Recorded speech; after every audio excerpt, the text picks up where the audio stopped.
Hello, can you hear me? Howdy. Hiya. Oh, just 1 minute.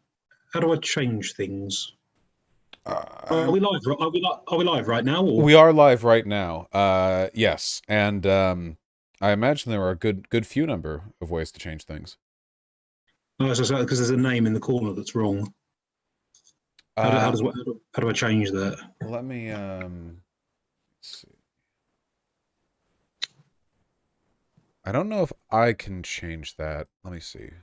Options. Rename. Here we go. I'll just at a whim, I'll just choose a sort of a name at random. Tory arsehole. There we go. Nice. All right. I think I nailed it. Yeah. Okay. Cool. Thanks. Howdy. Yeah. How are you? Are you well? Yeah. Well, I'm sleepy. My sleep schedule's trash, but apart from that, I'm doing pretty good. Okay. No, I must admit, I've had a similar problem myself, to be honest. I'm getting to a point now because I'm nearly 40. The days of staying up until 2 o'clock in the morning and getting up at 6, I just can't do that anymore. There was a time, but never mind. Well, we had fun while we could. Yeah, exactly. Enjoy your 20s while you can, Vaush. That's all. That's the only advice I can give you, realistically. I'm damn near done with them. The advice is coming a little late. Really? Which I was going to say. Oh yeah, of course. How old are you now? You're 27, aren't you? 27, 28? 28. 28. Okay. Yeah, I remember those days. Is the lamp too bright, or is it? No, I think we've got your visage pretty well. That's all right. I'll try not to. You're identifiable. That's all right then. So yeah. So thank you for agreeing to speak to me again. I mean, obviously you didn't have to. Our conversation last time was very good, so I'm just, keen to have a similar one. Hopefully, one that's just as productive. Yeah. We can only hope. I enjoyed the last convo too. But yeah, hit me up. What was on your mind? Oh, and introduce yourself to all the fine people here. Yeah, hello, my name is Kendon Fahr. I am TikTok famous, which is the worst kind of famous. I market myself as a conservative on TikTok because in British terms I am, although in American terms I am a dirty liberal. I just post videos on TikTok. You can watch them, you can hate them, you can do what you like with them, really. So I have no real social media presence at all. I mean, Vaush is definitely the social media master at this. I'm just sort of like, I only really got into TikTok because of lockdown and everyone else, all the kids at work were using it. So I went on there and discovered there was a market for my kind of content. So that's pretty much me. Everyone knows who you are, obviously, so you don't need to introduce yourself. But yeah, they forget from time to time. I have to remind them. But yeah, you emailed me with a couple things you wanted to talk about, and we settled on the trans stuff, right? Yeah, we did. Yeah. Because the thing is, I wanted to talk to you about it because I know that you and I disagree on this. Maybe not as much as maybe we do disagree profoundly. It's come about in recent years. I mean, I'm literally in the last 2 or 3 years in the public square. This idea that trans women are women, and I've always maintained that they're not. They're something other than women. Because I believe there are profound biological and social differences between trans women and women that cannot be overcome by changing legislation or even changing hearts and minds. But unfortunately, whenever opinion is broached, or whenever anybody questions current gender theory as propagated in the press, it tends to invoke a massive negative backlash. And obviously, I don't think anybody's been destroyed by this backlash at all, not necessarily, but it can be profoundly negative and harmful. And I think there's a lot of confusion from those who receive this kind of negative response because they're not entirely certain what they've got wrong. I also know that on social media platforms, if one were to express the opinion trans women are not women, there'd be a blanket ban. You could lose accounts. That is fair and valid. Would you mind pausing for a second? There's a big old spider running up my wall, and I think it's one of the more poisonous variety. Let me just nip that in the bud. Just a second. Okay. Fair enough. Before people can chat, give me that whole, oh, they eat bugs. Well, so do I. Oh, it's so big. God. Oh, that's all right. As long as it's actually a poisonous one and not just a harmless, fly eater.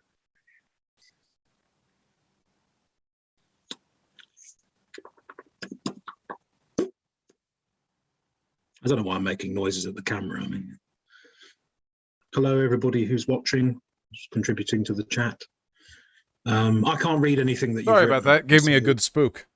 No, that's all right. I was just saying hello to people in the chat. I mean, whether you're praising me or hating me, it's fine. I can't read anything that you write. So yeah, I assume there's going to be some sort of. They said hi, and a lot of them are making the frog who's waving at you.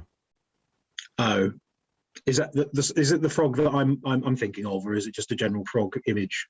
Well, it's Peepo, right? Or I think a poo. Peppy? Wait, which frog is that? It's one of the green Peppy frogs. the frog. Peppy the frog. Right. It's one of the derivatives. Oh, I see. There are derivatives. I only thought there was one Peppy. No, there are a lot now. Yeah. Whew, oh, okay. The frogs have mutated. Okay, fair enough.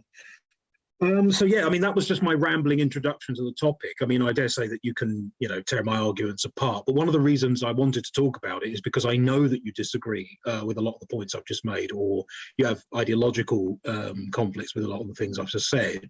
And I'm trying to work out what it is we've done wrong, or what we're getting wrong, because there are an awful lot of people who sympathise with my position. That doesn't necessarily mean we're right, of course. Argumentum ad populum is a logical fallacy.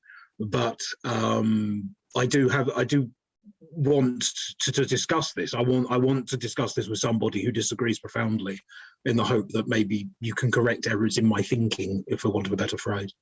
Well, I'm happy to present what I believe. So, like, okay, this is a very broad topic. It is rather. Trying to think of how to approach it best. Okay, historically in the West, our definition of what a man and a woman are has largely been a biologically derivative one, but in fairly inconsistent ways. Of course, we didn't know what chromosomes were until the 20th century. So, it's not as though we could have formed our opinions as to what a man and a woman was based on anything else. There have, of course, been other societies that have had different gender standards. India has a legally recognized third gender. There are plenty of pre-colonial societies that had their own definitions of gender. Oftentimes, there was a separate gender category for people who were born male, who identified more with the roles of women. And that's always been a kind of historically recurring thing. The issue is that at the end of the day, the definitions that we choose for what a man and a woman are pretty arbitrary, and none of them are consistent. Biological definitions for what men and women aren't always fully consistent, in large part because there's enough variance in the biological expressiveness of males and females that you're going to have significant overlap where people will make arbitrary decisions. You also have weird issues where, and this sounds a bit outlandish, but if you take a look at, say, for example, science fiction, people don't really have any issue with referring to AI as women, or robots, or aliens. Or if you look at fantasy, there are fantasy races like elves or whatever, which kind of cuts a hole in the whole adult human female thing because they're not human. And they get referred to as women like ubiquitously, like if GLaDOS, if you ever played Portal, right? I mean, literally a robot. I'm not a gamer, but I know of Portal, yeah. Right. Everyone likes GLaDOS, but like no one is like, well, that's not a she, her, that's a robot, like nobody does that. Or, the Joaquin Phoenix film, Her, the AI. I haven't seen it, sorry, but I know of it, yes. Right, and well, the title of the movie is the pronoun people use to refer to the AI, which is as much a woman as any code can be, right? I think that for the most part, people, when they use like language and sort of social distinction to refer to men and women, are mostly vibe checking people.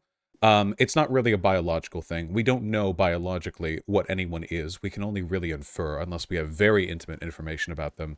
And I think that prescriptively, because all these definitions are kind of inconsistent and clouded, the best thing we can go with is a definition that hurts the fewest number of people.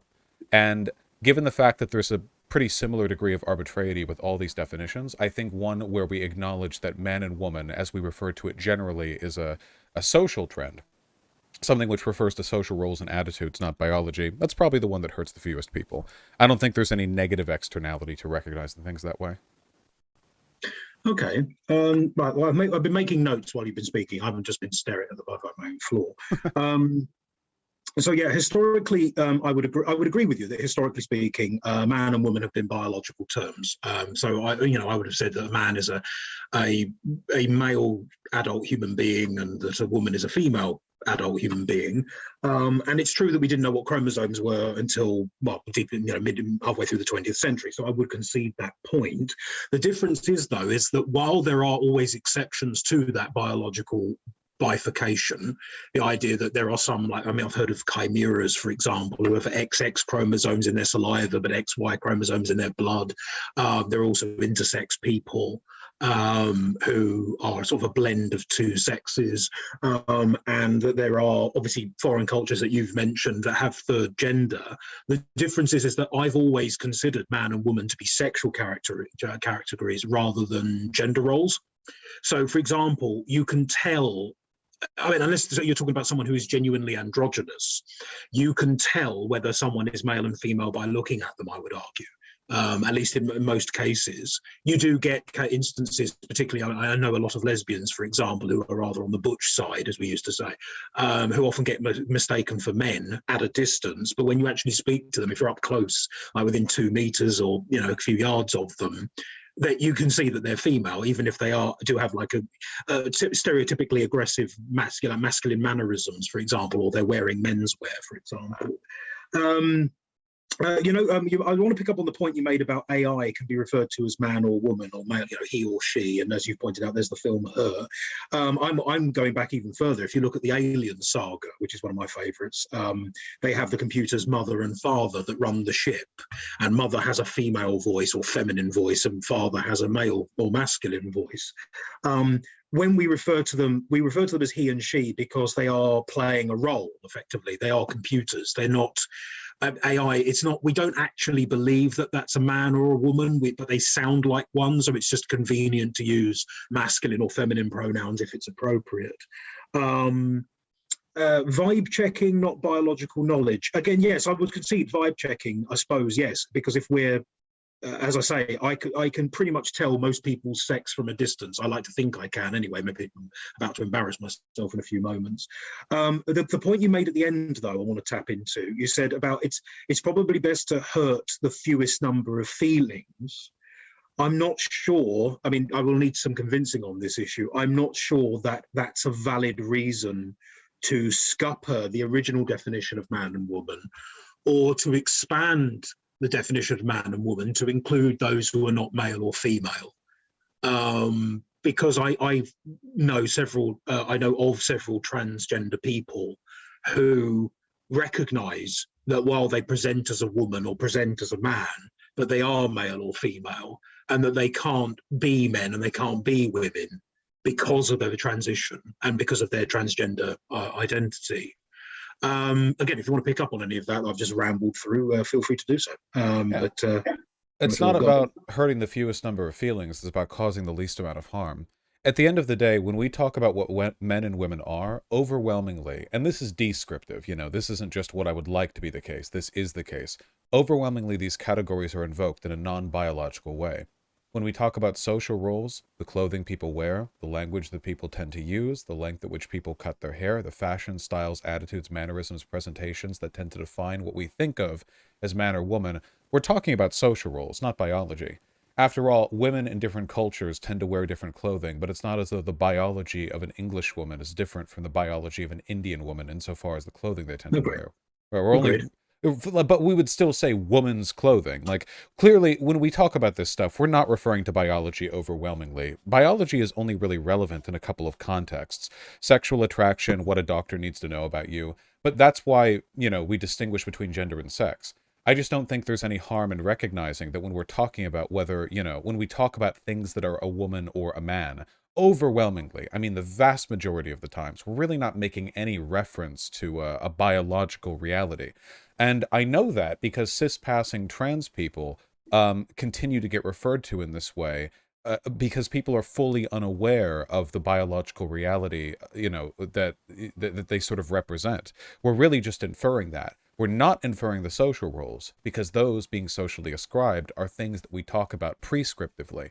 We're not really talking about what a person is subject to, but rather what we think people in that category are subject to. And I think that when we recognize that all of this is just a sort of projection of assumed roles onto others, we realize that a lot of this is really arbitrary and we have the ability to change it. So what with regards to the exclusion of trans people, a trans woman's not a woman, whatever, I acknowledge that a trans woman is different from a cis woman, but I don't see any fair reason to say that they both not women. Especially since, in many cases, trans women will adopt social roles and mannerisms that are more archetypically feminine than the average cis woman would. It seems like they're well in that category. Okay, right, fair enough. Okay, well, I've been, again, scribbling down notes. Okay, not hurting feelings, fair enough, that's the wrong phrase. Doing the least harm, and it's harm that I want to pick up on, actually, a bit later. We were talking about, when we talk about like menswear and women's wear, we're talking about social roles rather than anything else. As someone who has worked in clothing shops, menswear and women's wear do conform to biological strictures, in the sense that a woman's shape is stereotypically one way and a man's shape is stereotypically another way. Although I do agree that there are things like, for example, women can't wear, women wore skirts, men wore trousers. That kind of distinction is arbitrary. I mean, as I spoke to my friend Stephen Ryan of the YouTube channel Cider and Port, who we've had a conversation about this as well, the Scots wear a kilt, which is effectively a woolly skirt. So it's perfectly plausible for a man to wear something that we would consider a skirt, at least south of the border, and it not to be, and for it to be socially acceptable. The trouble is as well, you mentioned something about sexual attraction and medical appraisal, because this is something else that I wanted to pick up on, actually. One of the problems with accepting, or at least as I see it, one of the problems with accepting trans women as women is that because it might not be immediately obvious what a person's biological status is. Like when I look at you, I see the beard and things like that, so I assume that you're male.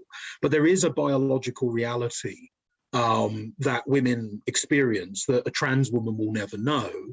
And a lot of the conversations that women have with themselves, with each other, or with the wider world, have something to do with that biological reality. Like, I mean, if you talk, feminist movement talks about things like period poverty, they talk about lack of access to gynecological services, the threat of rape, let's be honest, is partly a biological problem. All of this stuff, that's stuff that I'm not saying that trans women can't be raped and things like that, but there is a biological reality to womanhood I'm convinced that a trans woman would never know.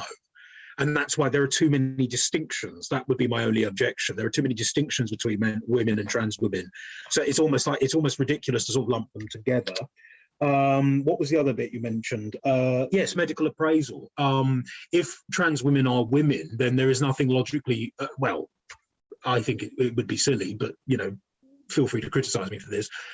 Could a trans woman ask to see a gynecologist, and would a gynecologist be forced to attend to her needs? I mean, could a gynecologist refuse on the grounds that you don't, you're not medically fit, so you're not suitable as a patient for this clinic or whatever?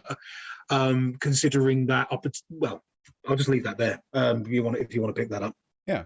So with regards to clothing, it's true that women's and men's clothing fit differently, but that's because we've tailored them differently for people with wider shoulders or broader hips, right? Like, in another world, there's no reason why dresses could not be tailored generally to male physiologies, high heels, pumps, skirts, dresses, all those things. It's just an arbitrary delineation. There's no reason at all, absolutely none, why we couldn't have lived in a world where it was women who wore suits tailored to their frames and us who wear dresses tailored to our frames. Just an arbitrary roll of the dice that decided that we would end up dressing differently than them. But people have been killed for dressing incorrectly. So these arbitrary decisions ended up having a pretty significant effect on the livelihood, the well-being of a lot of people.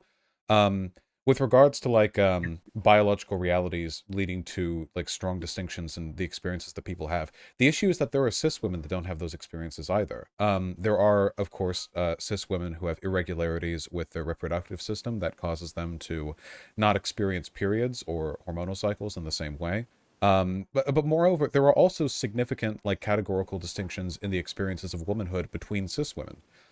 You have cis women who are brought up in very hoity-toity, posh upbringings where they're taught that women need to make sure that the dessert fork is seated to the left of the salad fork, And then you have women who grow up in, like, I don't know, North England, where they, like, you know, wrestle pigs to get them inside before, like, dinner's ready. And As the someone who lives in someone who lives in Northern England, I want to put pay to that the idea that the Northerners are all wrestling pigs. But no, I understand your point. Please carry on. what their experiences with what it means to be a woman are going to be massively different. I mean, to the point where, like, this is one of the great sitcom genres. The idea of, like, people of different social standing having different understandings of what it means to be a man, usually divided along class, but sometimes region, culture, or time period. That's like a consistent thing. What would a woman today, in terms of their life experiences, have in common with a woman 200 years ago? I mean, maybe they could share gripes about pregnancy and what have you, but outside of that, I mean, like, this is a social phenomenon by and by, and things have changed. And to that respect, you know, it seems like, much in the same way that there are tremendous differences as well in the lived experiences of black versus white women, especially in, like, post-desegregation America. I don't think you could make that argument to, like, draw some fair characterization between the two, something that would preclude black women from being included as women in women's spaces, which is an argument that white segregationists did try to make in the 60s when those walls came down. Yep. But yeah, anyway, you know, stuff like that. I believe trans women are actually at greater risk of sexual assault than cis women are, for a few reasons. Most often because they're thrown in male spaces, you know, at the behest of the state or social expectation. Though I don't know if there's, like, a very good comparison on those data points, because there's such a difference in the availability of info. But anyway, yeah, I'm rambling at this point. No, that's all right.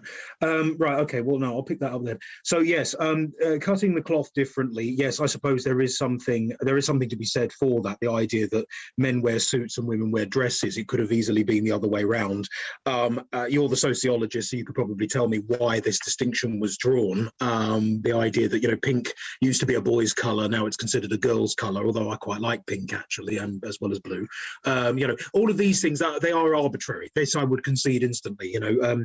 Gender expression, to that extent, is indeed a social construct, and I'll happily do that. It's also, and as you've mentioned, you know, people have been killed for dressing wrong. Well, that's unacceptable in any circumstance. I mean, you must have heard in the UK. It must be like 20 years ago now at least, there was a young woman called Sophie Lancaster, I think her surname was, who was dressed as a goth because she was alternative. She was into metal music and things like that. And she was set upon by youths in a park while she was standing around with her boyfriend, and they just attacked her.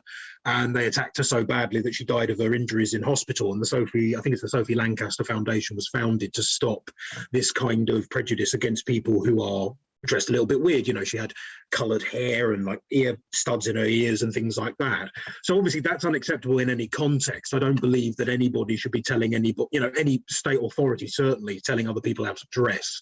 Obviously when you get to the cases of parents with children, it's a little bit more complicated, but certainly yes, I don't think that we should punish people because they choose to be eccentric in their clothing. I think that's it's a reasonable moratorium there. You did say that, you know, some women don't experience the certain biological trappings of womanhood, and that's absolutely true. You know, I know people who've had hysterectomies. I know people who are, I think we used to call them barren. I know people who don't menstruate. I know people who, I know a couple of ladies actually who, for hormonal reasons, find it difficult to menstruate properly and things like that. So it is a biological horror show, and it can be difficult. But I don't think that the trouble is that those are. I don't know. I don't want to say they're exceptional because I don't have the numbers to prove that, but I would suggest that they are a minority, and that having parts that don't work properly is not the same as never having the parts in the first place, if that makes any kind of sense. I'd happily elaborate on that in a moment if you like. Cultural differences between cis women. Well, that's absolutely true. I mean, one of the great criticisms of the second wave, which is the 60s to the 70s, was that it kind of excluded black women and Native American women and even lesbians. You know, I think of my reading of people like Betty Friedan, for example, The Feminine Mystique, which is just a suburban nightmare. You know, didn't she famously compare suburban American housewives to the Jewish inmates of concentration camps or something? It's like how it was completely out of touch, and they don't talk about race at all. I mean, Germaine Greer, when she wrote The Female Eunuch, I don't think she mentions black women at all in her writing. So it's very much what I think they call white feminism with some justification. But I would still suggest that even though, say, a black woman might experience racism on top of sexism or misogyny, there's still a biological underpinning there that makes her a woman, that unites her, if you like, with other women. So, if you're a white woman or a black woman or a gay woman, you're still fundamentally female. So that would tie you all together. But I mean, pick that one apart if you like. You said something also about trans women are more prone to sexual violence. I mean, if that's true, that's horrific. I don't have the numbers to argue that. I mean, if that is true, then that's horrible. But that's the only comment I've got on that one. As I say, feel free to pick it up and carry it forward if you like. Yeah. So the main thing that I want to harp on there is the shared experience thing. So definitions are always kind of a variable thing, but it's important to remember that just because two things belong to the same definition doesn't mean they have to be similar at all. Steam and ice are both water, but they're very dissimilar. And steam, in many ways, is probably far more similar to, like, I don't know, carbon dioxide or some other somewhat visible gas or whatever, then it would be considered to ice, but we still put it in the same category. I think for the most part, when it comes to what like women are or are considered, I feel like women are people who are considered women, people who are treated as women. Because when women talk, and I admit, I'm just a guy or whatever, but when women talk, I feel like their experiences, insofar as they relate to womanhood and their conversations in the purview of those experiences, relate mostly to how they're treated as women and less so like the specific biology that they go through. At the very least, from what I've experienced and seen, like, I don't think that women usually get together and just have like big convos about their periods, and that's like that's like the main like driving bond. But even if that's the case, like, trans women can sit out for that if they like, or, well, trans women actually do get hormonal cramps, funnily enough, from the HRT, even though it doesn't correspond to any biological function, so they can have fun with that, I guess. That sucks. But in terms of like how we categorize these, where we draw the lines is completely arbitrary. The idea that woman is defined exclusively by biology is not one which is entirely inconsistent. I just don't think it's one that's very useful, and I think it's one that's generally quite harmful. Because whether or not you personally disagree with violence being conducted against trans women, and I know that you do, the violence conducted against them is a direct product of the aberrance with which they're treated. And unless trans women are considered women, they will only ever be considered aberrant men. This isn't a sympathy bid, though. I genuinely think there's more utility in treating trans women as women than there is in treating them as anything else. I don't know what else you could really, put them in box-wise. We're not given much room with gender expression because we only have man and woman as viable, like, socially expected categories outside of non-binary, if people, if the people you're talking to even believe in that. But as long as we're sticking to the recognized, like, gender identities, trans women are quite farther from men than they are women, overwhelmingly so. But there are also cis women who are quite a bit closer to men than they are most other cis women. There's so much arbitrarity and variance that it feels like we, at the end of the day, like, no strong set of prescriptive categories can really put one in one box or the other, unless you're willing to embrace the arbitrarity and say it's just a self-identification thing, or accept that people are going to get hurt and go with some, like, hardline, some hardline biological explanation. I just don't think any harm comes about from saying, yeah, trans women are different from cis women, but they are still women. Okay. So yeah, I mean, okay. Let's go back to the beginning. Sorry, I'm desperate to make notes on this because I want to make sure that I'm not misrepresenting you or indeed myself. So I'm just quite keen on this. So yeah, you talk about it, just because they have a shared biological status doesn't mean that they have the same experience, which is absolutely true. And I like the idea of steam and ice are both water but not the same. That is, I agree with that completely. That is absolutely true. But I do think, well, the trouble is, I don't think they're the same, but there is a similarity there. Women who menstruate, menstruation's horrible for any woman, regardless of class, color, nationality, language, religion, etc., etc. Pregnancy is difficult for any woman, regardless of class, nationality, color, religion, etc. So there, the question is, I think we might be in danger of getting in the weeds with that one, because it's the idea is that, first of all, I mean, I assume that you've never menstruated. I've certainly never done it. I don't know what it's like. I mean, I've had enough, colleagues at work and female friends to know that it's no joy. And I now know instinctively that whenever I see a woman cuddling a small hot water bottle, I don't know if you've ever seen this. They come the hard water, but they just sit there with a water bottle. I know what they're going through, and I know to leave them alone or show them. Wait, hold on just a second. I heard and understood what you said, but also the meeting is cutting up here. An important aspect. Oh no! Wait, no, Kendon. Hello. What happened? What's happened? It cut out. It cut out for a second. The last thing I got was about them spooning a hot water bottle for the cramps. But after that, it cut out. Yeah, because according to this, my remaining meeting time is like 8 minutes and 37 seconds. Yeah, I've never seen that before. I'm trying to get a subscription. Yeah, I think on fix certain versions of Zoom, it times you out. You have to get like the professional version, which is, unlimited access or something. So if necessary, I'll come back and join the stream. So talking about, so there is a similar biological experience, because if women experience cramps, I often see them cuddling hot water bottles or being very miserable, and so there is something in that, and it transcends color. That was my basic point. Going on to the bit about violence, obviously both you and I agree that violence against transgender people because of their nature or their appearance or whatever is abhorrent. And the comment that you made was that trans women are not seen as women, which is why they're attacked. Trans men are presumably are not seen as men, and that's why they're attacked. I think you'll have to. Oh dear. Remind Kendon, no. The details. We said something about until. Oh damn. Oh man, it's like super out. Okay, wait, hold on. Hello again. No. Okay, wait, hold on. I think that Zoom is I've never seen this before. I think Zoom is throttling the fucking bandwidth of the call because we're on the free thing. But I didn't even know that I was on the free thing. Let me make a new thing. Check your email, okay? Okay, sure. Thank you. Right. So dumb. I've made Zoom meetings before. I've never gotten this issue. And whatever. Invite, copy invite link. Hello again. Okay, God willing. Sorry about all the bother. I've never had to do that before. It's quite all right. I don't know whether it's my internet connection, my laptop, Zoom, or the gods.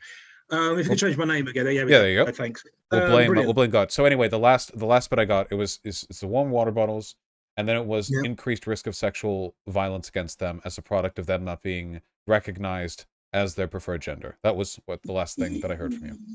Yes. Okay. No. So, well, actually, I mean, because I'm going to have to go back on this one because I can't remember how I ended that point. Let's go back. One of the things. No. It's not your fault. One of the things that I've noticed in this when you discuss this issue is that because you think of woman as a gender role and I don't, I think of woman as a sexual category. The question then becomes, how do you make people who certainly don't look like traditional female people, for want of a better phrase, how do you make them acceptable as women, if you like, by the general public, to curb violence against them? And given the fact that because most people don't consider woman to be a gender role, they think of it as a sexual category. There's also another issue. No, I think I'm going to leave that question there. I think that's that's all I've got. Well, it's I'm struggling to recover my train of thought, and it's not. Right. We'll get back on track. I mean, it's a social prescription thing, right? It's generally just a function of people being more accepting of the arbitrarity of these categories. Of course, we're not progressive for doing so in a total sense, because there are societies that have been doing this for thousands of years with more success than we've managed to here, accepting variance in people's preferred gender roles and presentations.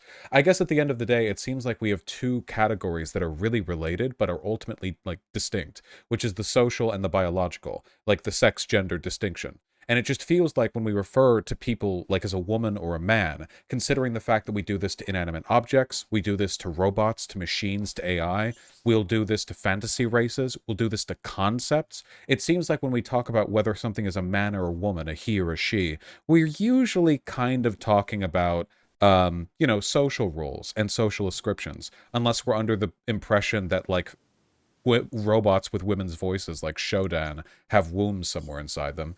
And this is simplified just by splitting these categories and recognizing them distinctly. That you can have a person whose sex is male but gender is female.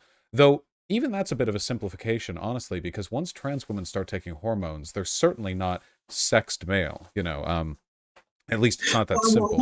I wanted to ask about that actually, if I can just pick up on that, because I think that one of the things that I've noticed in the debate, not necessarily with you, of course, but in the wider conversation, is this confusion between male and masculine and female and feminine. The expression that you get is like MTF, like male to female, or FTM, female to male, which is surely which is, as far as I'm aware, bear in mind I'm scientifically illiterate, I do confess this, I have to read the works of proper scientists to get an idea of this, is surely biologically and physically impossible. I mean, you can't change your biological sex, but you can think that you should belong to another category. I'm not sure I understand this confusion, if I'm being brutally honest. Yeah. Sorry. No, please pick it up. Well, you can change your biological sex. All biological sex, and I'm being simplistic here, of course, because I'm not a biologist, but is basically just a product of our cells being responsive to different signals given by hormone washes, which are indicated by our chromosomes. So this is what accounts for most chromosomal abnormalities, and also why there's a huge difference in sexual expression even within cis men and cis women, right? So some cis men are small and weak and soft, and some cis men are quite large and strong. And a lot of that just has to do with the receptiveness of the cells. You're given a big hormone bath when you're in the womb that determines what genitalia you form, because the penis and the vagina are made of the same basic tissue, and it just determines which shape it's going to take based on the hormones that are washed with. And then in puberty, you get the second hormone wash. But in terms of the sex differences, a prepubescent human, there's not much of that difference between a boy and a girl, really. You've got some preliminary differences, but if you were to inhibit pubescent development for the rest of their lives, there are so many ways in which a doctor would treat them exactly the same. And trans women, by doctors, don't get treated the same way that cis men do. They don't have the same risk for prostate cancer. They do have the same risk as breast cancer as cis women, at least in the same ballpark. They have different responses to blood pressure issues, not heart sickness. What is it called? The angina, heart disease. Right, yeah, heart disease. Yeah, there you go. Yeah, just the general, right. All of these things, all of these conditions start to align far more with the female representation of these issues than the male, because the thing that changes the way your body is receptive to these potential conditions is largely determined by the availability of hormones, which regulates the function of so many of these organs and functions. And when you look at it that way, I don't think that a trans woman, with the technology we have presently, can turn into a cis woman, in a biological sense, but they are certainly not cis men. If they've undergone, enough hormone therapy, the differences in their body are medically significant. In a way, a kind of intersex, really, a sort of medically induced intersexuality, which, whatever you want to make of that, sex is something we have the power to change, at least in part. And while I don't think that relates that much to the gender argument, because I do think they're fairly distinct, the social roles as opposed to the body construction itself, I do think it's nice that we have the freedom to change our bodies in that way. Maybe, they're already talking about womb transplants for trans women. That's something that's medically, seems like it's on the horizon. And once you have, you're going to have trans women who have functioning wombs, vaginas, lactating breasts. Past a certain point, whatever we're complaining about sex differences wise, it's going to be fairly marginal, which I think is pretty cool. Well, it's definitely something to, it's an exciting medical development, whatever your political or, social affiliations. You're talking about receptiveness to hormones, because there's genital sex, there's hormonal sex, there's brain sex and things like that. I remember there was a conversation with Lord Robert Winston, who is Britain's fertility expert. If you want to make a baby, he's the guy you consult, and he consults various medical authorities, and he's come out on record in public on national television saying that you cannot change your sex. So while it might be possible, if you artificially imbibe, no, wrong word, inject hormones that will facilitate physical changes. It's not the same thing as producing those hormones naturally. HRT is a correction or a a conscious adjustment of what is naturally occurring. You mentioned something, and that's something I wanted to pick up on. Is like you talk about the availability of hormones. Fair enough, we'll accept that. Is there not a social distinction to be made though between the natural availability and the artificial availability of those hormones? Would the fact that someone chose to go through that process not have profound social ramifications? Don't these distinctions mean that they don't quite fit the original category? If they don't, fair enough. But I'm just floating that as a genuine question. Also, something else you mentioned about talking about womb transplants. It's more than a womb, though, isn't it? I mean, you need a wider pelvis. You need a whole. You need an abdominal wall. You need. I mean, it's not just lactating breasts, but also you need all sorts of bits and pieces. It's not just the uterus that's responsible for a successful pregnancy and birth. So while it's an exciting idea on the horizon, I'm not entirely sure that I don't think we'll live to see such a thing, put it that way. But that's purely an uninformed opinion. Yeah, feel free to tear apart what I've just said, because I'm rambling at this point as well, and I'm No, not at all. Well, HRT does widen the pelvis, as I understand, so that one's covered. I know you'd need the what are they called? The fallopian tubes and the ovums as well. yeah, absolutely. A whole bit of machinery in there. Well, I'm no medical expert. I'm sure that there's I'm sure they're working on it. How quickly it'll be brought about is something that remains to be seen. I don't know what the science says about brain sex. I know that hormones affect emotional states. Of course, trans women turn into big crybabies when they take hormones, for the same reason, I guess, that cis women tend to be crybabies. I get that's just what estrogen does to you. What are you going to do? So I mean, it's true. I mean, whatever. I must admit, I had a conversation with sorry to interrupt, but I had a conversation with a trans man, because I asked him about this. I said, look, I don't know. I mean, I'm technically I'm a part of the LGBT community, right? But I can explain the LGB bit because I've spoken to people, but I don't know nothing about the T. And I'll always remember his phrase when he started taking testosterone, when he was on the T, as he put it. His libido shot through the roof, and he said, if it moved, I wanted it.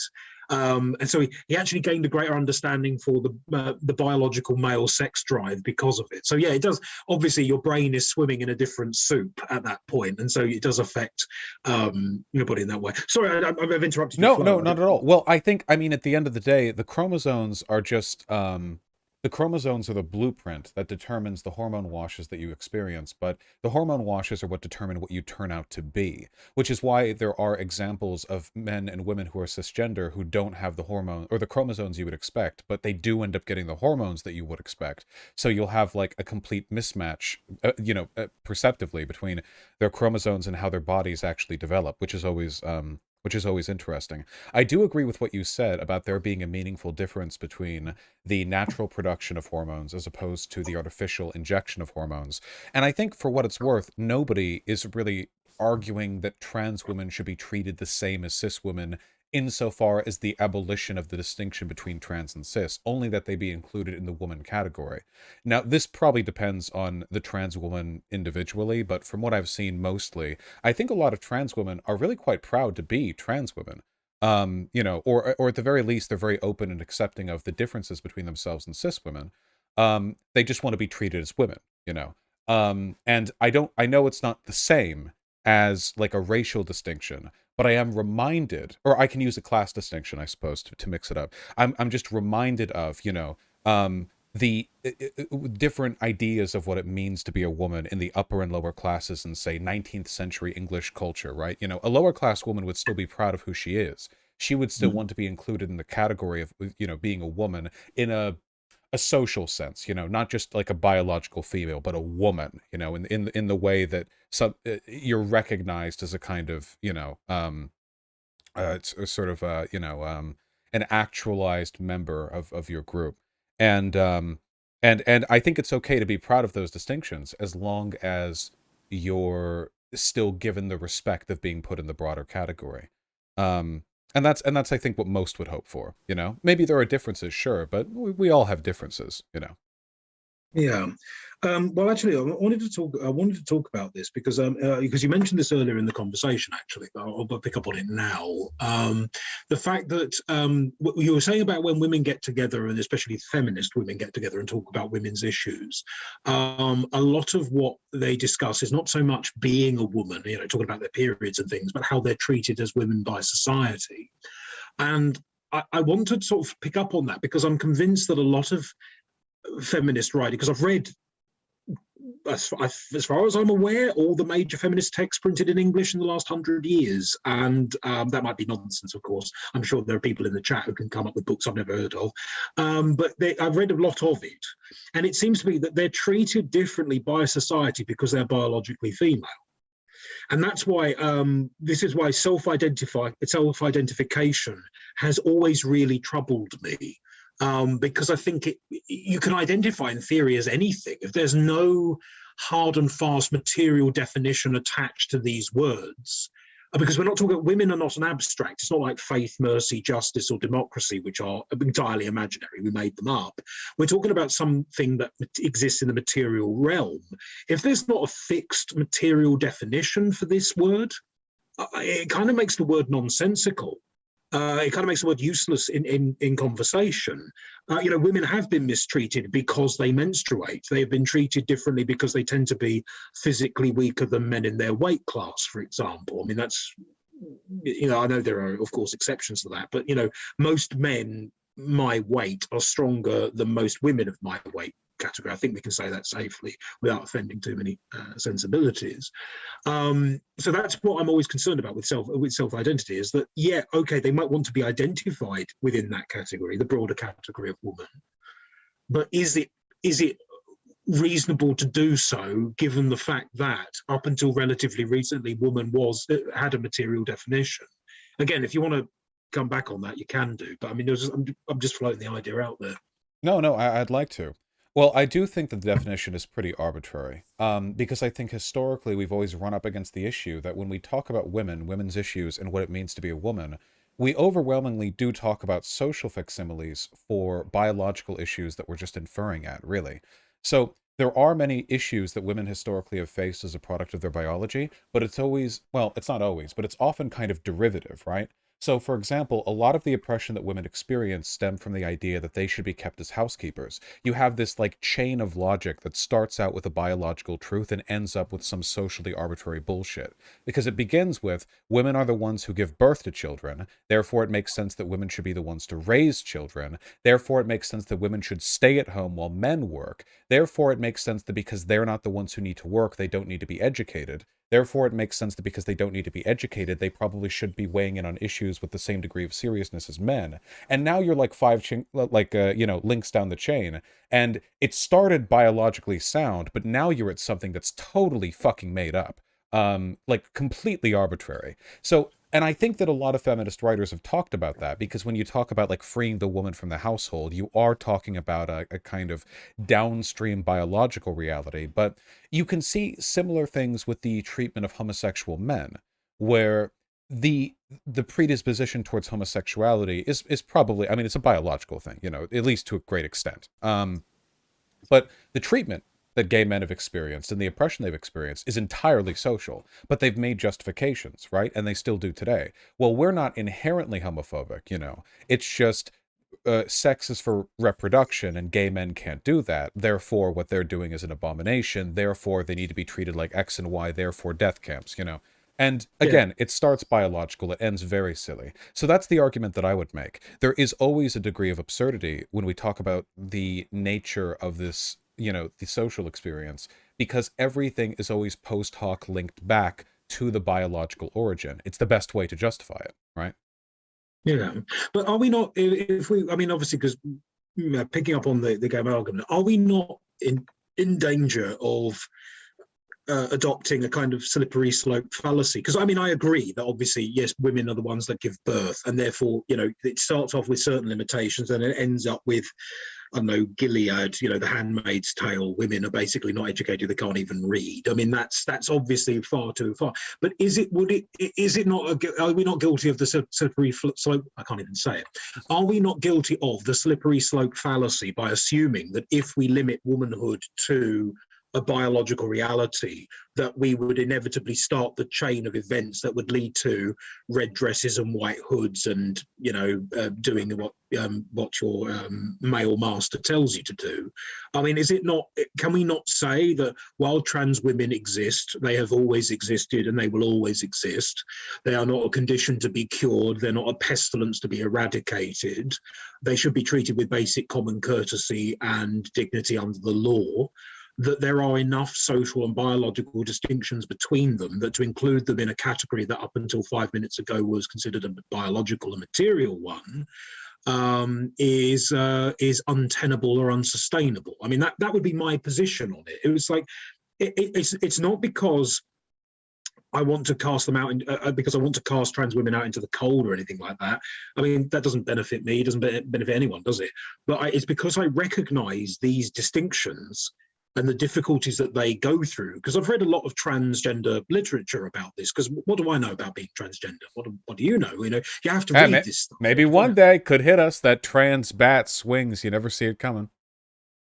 Well, I just wake up one day being trans and think I'm transgender. Is that even... Blammo. Is that even... Right on the back of the head. Is that even possible? I mean, genuine question. I've no idea. I thought people, whenever I've read accounts from transgender people, trans men and trans women, they've always said that they've always known that there was something different about them. It wasn't something that crept up on them. It was something that they'd always felt in and of themselves. They couldn't quite articulate because they didn't have the language, and maybe the lack of vocabulary is a social problem more than an educational one. But yeah, so the idea is that a thing where people just wake up one day and they feel they're transgender? I mean, is that I think people usually tie it back to a feeling they've always had, right? It's a bit like gayness or homosexuality, isn't it? I mean, I don't know of any. I know several gay men and gay women, and they've always felt different. They always felt other, and it took time for them to learn the words. I've never heard of anyone. Well, I suppose it's plausible. I mean, sexuality is ultimately fluid, isn't it? But I mean, it's possible for someone to be attracted to, say, women all. Oh no, Kendon, no. Okay, this isn't Zoom. It's Kendon's internet. Probably not my gigabit fiber internet. Kendon, no. Deities. That's another example. If male and female are sex things, how could you ever refer to a deity as a man or a woman? It's not as though cosmological forces reproduce. I mean, they do in like the Roman or the Greek gods, but not not always. Hello. Okay, sorry. Yeah, just okay. The last thing you said, you were saying. Sorry, could you change my name again? Sorry. Yes, of course. You were being hit with the gay bat, I believe. Yeah, somebody hit by the gay bat. No, it was no, because I mean, I know that there are some people who say that they have they've experienced they've been heterosexual all their lives, and then they fall into a homosexual affair or whatever, and then they go back to heterosexuality again. So that's certainly plausible. But surely sexuality and gender identity, even within leftist circles, are two radically different things. I mean, they're not even vaguely related, are they? I mean, the idea that you can wake up one day feeling transgender, I mean, that's a new one on me. I must admit, I've not read anything on that. I think I was being a little facetious, but I think generally it's a product of inadequate social exposure, where people, as you've said, will feel weird, for a good portion of their life. And then once they have like a realization or the language to, but a lot of people, at least from what I've seen from trans people, a lot of them will kind of beat themselves up over having taken so long. Like they'll go like, oh yeah, so 4 years ago when I fell asleep crying because I wasn't a woman, like, oh, that meant something. Like, yeah, no shit, dumbass, So I don't know. I think a lot of people fight off the realization because it entails a lot of social, difficulty down the line. Yeah. I wanted to respond to the earlier thing you said with like the route that this could all take, because I'm a gender revolution because we have two categories here, and everyone acknowledges these two categories. It's really just what they attach the term woman to, gender and sex, you know? Because obviously, when we talk about gender roles, well, gender roles are different in India than they are here in America, but biologically, females are the same here and there. So obviously, like we're talking about a fair degree of social, play on top of the biology, and then you have the sex stuff, which is its own category. And there are basically two directions that you can take. You can take one in which the idea of a woman or a man is entirely like a biologically prescriptivist thing. There are issues with that outcome. First of all, I do think this attitude is very unpermissive towards gender nonconformity in any type, including like trans people, and I think that it does tend to be a justification from a normative sense towards violence against them, because you are kind of sort of leading into the naturalist fallacy of like, well, because humans were built this way, that's what we ought to be. Additionally, there are inconsistencies. For instance, there is enough sex variation, even with like cisgender people, that these categories overlap, and you have sex expression in cis men, which is like basically on par with sex expression in some cis women in a bunch of categories. And then you have chromosomal abnormalities and hormone washes that don't align with the chromosomes, and it's like, well, even with the biologically prescriptivist attitude, and given the fact that, you know, trans people, when they medically transition, do align more with the sex that they're, transitioning towards, there's a lot of variance there. And we also have the issue of like everything that I mentioned when it comes to like the social use of gender. The fact that we gender boats, items, objects, the fact that we'll gender AI, robots, fantasy concepts, deities that don't have reproductive systems. These are all things that like we're clearly not referring to biology here, right? When we read fantasy novels and there's like a female goddess who was born of the lake, like this thing doesn't have a fucking womb. It's born of the lake, you know? Again. Uh-oh, hello? Uh-oh, no! Yeah, the point that I'm trying to get at here, because it's like a good faith convo. The point that I'm trying to get at here is that like there are tons of inconsistencies if you take a biologically prescriptivist attitude, and that like that's not the attitude we've taken historically. I don't think that's what we've done. You know what I mean? Like I think it's like a totally arbitrary vibe check. Like, yeah, most of the time we gender people historically based on their sex, but like then we'll also refer to ideas and concepts as a gender, even though it has nothing to do with the sex female. Like, you know, so yeah, I don't know. Yeah, yeah, we didn't know much about biology back in the day. Of course, I mean they still knew the difference between a dick and a pussy, but whatever. I think another good example is the fact that if you go back to Rome, like the whole sexuality thing, homosexuals weren't people who had sex with men, they were people who bottomed. So like tops got away scot-free and the bottoms were persecuted, even though biologically a top and a bottom, as much as it may not seem that way, are the same. They're the same sex, a top and a bottom male, But yeah, yeah, but like all the attacks that the bottom would get were like rooted in the idea of them being like the woman, like they take the woman's role during sex or whatever. But this is like totally arbitrary bullshit, right? Hello, I am from ancient Greece. Yeah. Damn, poor Kendon and his internet. I guess this is why it does TikTok stuff, because you upload from your phone. Use use LTE instead of Wi-Fi. Should we get into Zeus's identity?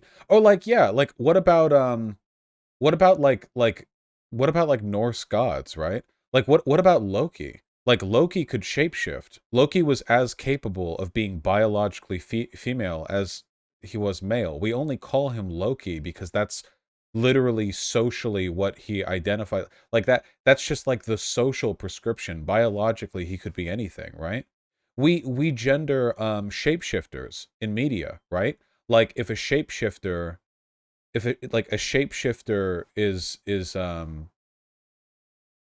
even if a shapeshifter can't give birth, right? Don't we? Like if a shapeshifter can take a human form but can't like replicate all of our physical functions like birth, you would still look at them and go like, "Oh yeah, what about the fucking gems from Steven Universe, right? Like they're literally just rocks. It's just like a coincidence that their forms are like feminine by our standard, but like there's no there's no biology. They're a rock, that projects like a force field around it, Canonically, they're agender. Well, I think they're women. They're asex, right? They're sexless. You know.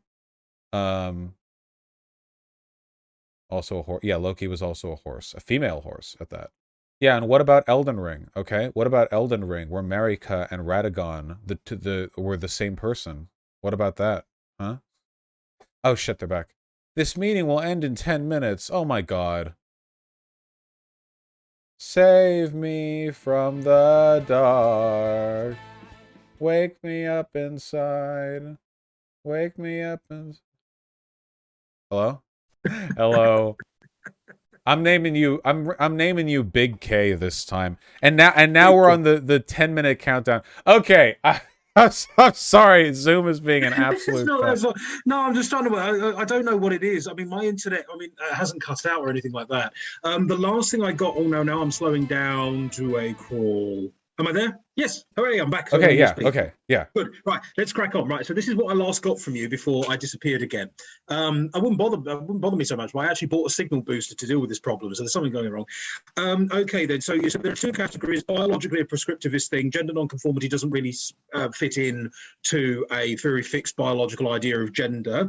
It doesn't account for chromosomal abnormalities or hormonal washes, which is absolutely true. Yeah, we did get there. Are you? Yep, I know you're still there. Very good. Okay. And you also talked about the social use of gender, the fact that we gender things that are not biologically female or male. So can I pick up on that, or did you have more to say on that point before I say anything? I just wanted to finish that point, is all. It's just that no matter how you look at it, in all cultures throughout history, we've just used man and womanhood to refer to things that just have nothing to do with biology. Whether we're talking inanimate objects or concepts, or talking about creatures in fantasy that don't have a biological sex, you know? Like you can like Loki, you know, of the Norse gods, right? Like we call him Loki because that's what he was most of the time. But like he got impregnated as a female horse. Like he could do whatever. They could all do whatever. They, you know, what we chose to call them is a fairly arbitrary thing. And we often so often it just doesn't relate to their biology. So I would argue only that there are inconsistencies with the biologically prescriptivist model now, and that it's not a changing 5 minutes ago thing. This definition has always been inconsistent. I only want to acknowledge its inconsistencies and patch it up in a way that makes society a little bit better and a bit more accepting. Okay, let me just pick up on that. I'm going to quickly fire out some counter arguments. So first of all, being gender nonconformity. So if you're a woman with short hair, for example, or if you're a man who likes to wear dresses, you're still male, and that makes or male or female, which still makes you a man or a woman. And as we've already established, persecuting people because they don't conform to gender stereotypes is obviously wrong, regardless of your political affiliation. Talking about chromosomal abnormalities and hormonal washes, are we not in danger of making biological exceptions the rule when in actual fact they prove the rule? That's my next question. Also, the social use of gender, like referring to like ship, the one I always think of is referring to a ship by she, her. You know, they always use. Are you still there? Yes, I'm still here. Yeah, good. Very good. No, every time you go still, I'm just worried that. Oh yeah, okay. I'll do a little bounce. Just do that or something. There we go, like a fighting game character. The social use of gender for like inanimate objects and things, is that not really a confusion of like a literal with figurative use of gender? I mean, I don't actually think of a ship as a woman, but we still refer to ships as she and her and things like that. You look like one of those starting characters in Tekken. Yeah, I'm keeping up. This is how they keep the blood pumping. So yeah, so I mean, are we not in danger of conflating like the literal use of gender and gendered pronouns with the figurative use of gendered pronouns? That would be my only comeback on that point. Yeah, I think that's valid when we're talking about stuff like ships, but I don't think so when we're talking about stuff like concepts, fantasy creatures, sci-fi creatures, or divinity. You know, I mean, God is a he in the Christian canon, after all, and that certainly has nothing to do with him having cock and balls. We're talking about like. No, but I do think of Jehovah having a cock and balls, so because he's called he. Maybe God the Father. You know, you have to have certain parts to be a father. Does he? Does God have a cock and ball? I'll have to. I'm going to go out on the internet and tell everybody that God has a schlong. That's it. I'll review my Christian canon. It seems like when we think of woman, there's just this huge blanket of like terms and categories that we apply all over the place.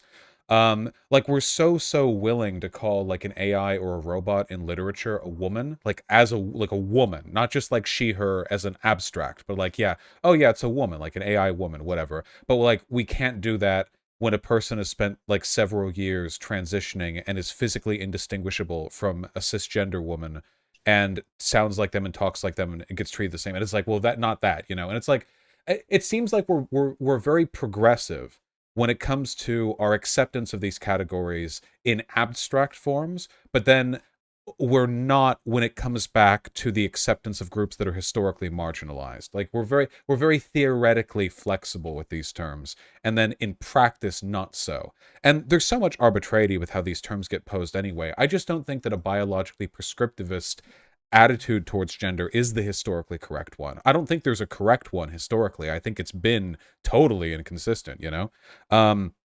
And that it's really just about which definitions serve the most utility, which is, after all, what we have to be concerned about, because we do create these definitions.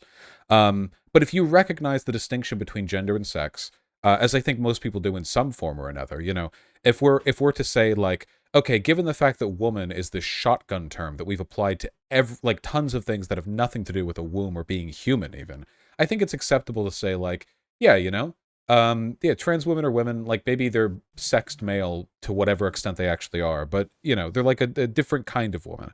And that I think is like a good template to build that acceptance on. And if not, and I'll ask you, you know, what level of biological transition would be necessary for you to think that a trans woman is a woman by your definition, you know? Like if there was a full womb transplant, or like what, like how far over would medicine have to be to be brought to make that, you know, workable?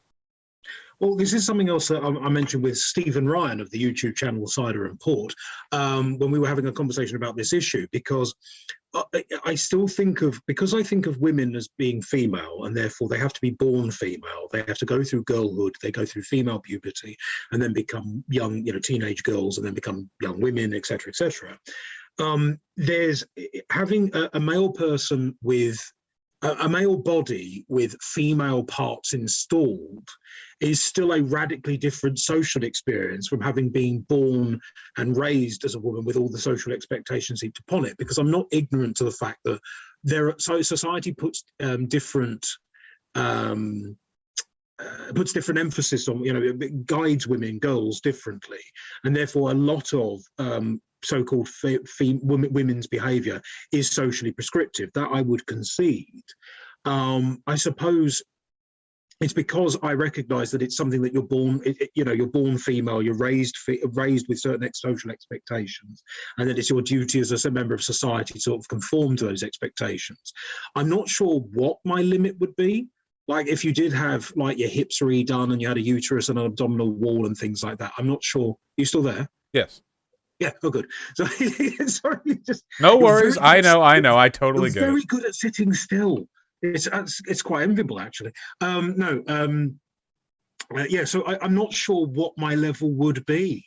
I think it's because they weren't born with all the parts and they're making that transition. I think that's why I hesitate to answer that question. Because let's face it, most women are born female, and therefore go through all the biological changes and the socialization, and they might, you know, they experience the world differently, and trans women do too. But I'm not sure that their experiences align enough, even if they were to make profound physical changes, for them to fall into the category of woman if we were to keep to the biological definition. Maybe that's just a failure of imagination on my part. I would concede that point, but I'm not sure what my cutoff would be. But it seems we're rotating a bit between different categories of definition, right? Because in terms of experiences, women are going to have wildly different experiences no matter what, even if they're all cis, just due to race, class, and, you know, lived experience differences. But if we're talking about like biology, I don't really know if there is like a male body with female parts, right? Our bodies are what they are because of the hormone washes we subject ourselves to. But trans women, when they take HRT, do get the female hormone washes. Eventually, after a long enough period of time, a trans woman isn't like a male body that's experienced the hormone washes. It's more of a female body that has some differences that are more in line with the biological presentation of a man. Like it'd be, oh, you're a bit taller than normal, or your bone density is different than normal. And I don't know what the difference is functionally from a trans woman who takes longer to grow into some of the physical features of biological femalehood than, say, for example, a cis woman who has a delayed puberty and doesn't achieve those characteristics for quite a while as a product of just internal processes. And I'm also realizing now that Zoom is about to cut out. I have to send you a new thing. I think we have like 2 seconds. I know. Oh, wow. I really called that one. That wasn't me that closed it. It just closed itself. I cut that one a little tight right there. Woo! Yeah, it just shuts off. I have never had this issue with Zoom before. I'm not using Zoom again. This is gigacucked. Invite, copy, invite link. Hopefully you guys are enjoying this convo. I know it's not super blood sportsy or whatever, but like obviously he's in good faith. We have disagreements, but it's important to know how to discuss these issues that are beyond just like epically owning people with logical fallacies or like to catch logical fallacies or whatever with epic dunks. He seems pretty open to trans rights. Yeah, well, Kendon is like the only person that I've talked to when he says like, I don't think trans women are women, but I don't think they should be discriminated against. And I think I believe him when he says that. You know what I mean? Maybe you guys don't. I do. I do genuinely believe that. Now, that doesn't mean there's no harm to his beliefs. I still think that there is. I just mean when I believe him when he says that, I think he's hiding his power. I don't think he's hiding his power level. I mean, I could be wrong. At the end of the day, you push against the ideas, but Vaush, you make 6 figures by the Zoom thingy. Listen, just because I make 6 figures doesn't mean I want to spend $20 a month on something that Discord does just as well for free. Zoom is fucking ridiculous. Are you fucking kidding me? $20 a month for the privilege of hosting web calls for more than 40 minutes without being dropped off? Like, is this a joke? Like, this is something that, like everything else can do for free, and they want $20? Vaush Zoom can host 300 plus people. I don't need 300 plus people. Also, then why not just tie the business account subscription model to needing to put that many people in call? If the thing that makes Zoom special is the number of people in the call, then why not say like, yeah, you need a business pro account to have more than 15 people in the call or something? That would be fine. Yeah, it's a part of corporate culture. Yeah, like everyone uses the overpriced apps because they get told to. Corporate says everyone has to get like the Zoom things so everyone can do it. And then, yeah. Is there a reason you're not using Discord? We're talking to a boomer. By which I mean a Gen Xer who's slightly older than me. Another Gen Xer who is older than I am. You are a millennial though? Oh wait, sorry, Gen X is a millennials, my bad. I'm thinking of, yeah, millennials. He's a millennial, not a Gen Xer. I'm in the group of like the younger millennials. I'm almost as young as you can be without being a Zoomer. I think if I was like 3 years younger, I'd be a Zoomer. Hello. Again. God help us. I need to invest in Discord or something, or just we'll deal with this later. So yeah, you were talking about how the last point you got was we were talking about how talking about medical distinctions, if I remember rightly, and you were saying about how if you didn't know the difference between someone who transitions physically later in life to someone who's born that way, I would suggest that the fact that they experience their formative years as someone male means that they have a different view of the world, and therefore they fall outside of the category. But that's a social distinction. Oh, sorry, I didn't mean to interrupt. That was impulsive. No. That's fair enough. I'm just talking shit. I mean, there's always that possibility. But the other thing as well is that because we keep mentioning the whole about physical transition and things like that, but are we not in danger of, I've heard this phrase used by other people, transmedicalism, the idea that because woman is a social construct, therefore you don't have to physically transition to call yourself a woman. I mean, we've talked a lot about hormones, we've talked a lot about brain sex, we've talked a lot about genital sex, but there are plenty of trans activists that I've encountered on the interwebs who would suggest that you don't actually need to physically transition at all, that you can simply dress a certain way or, adopt suitable pronouns, and then that's enough. I mean, is there, as someone who's completely ignorant of the minutiae of these arguments, is this a fair point to make? Is it a fair question to ask? I mean, what's going on there? No, I completely agree with that. Yeah, I don't think that medical transition is necessary in any way. I'm only pointing it out and talking about it because I think that it pokes holes in the sex prescriptivism argument. The idea that, there are these two concrete, distinctive categories in sex just isn't really true, even with cis people. So you add in medical transition, it gets even more muddied. But in terms of the social element, if it is a social element, and I think it is because you just said right there that you think the meaningful difference between somebody who transitions later in life and somebody who's just like late development with puberty, the difference there for you would be that they had different grown like experiences growing up. But you would never say that a cis woman isn't a woman because they got treated as a man by parents who just decided to do so. So it seems like this is a kind of an arbitrary categorization where we're saying that the early life social experiences are prescriptive when we talk about trans people, but descriptive when we talk about cis people, where cis people can have wildly varied early life experiences with regards to their gender identity, but that's fine because they're all still women or men at the end of the day.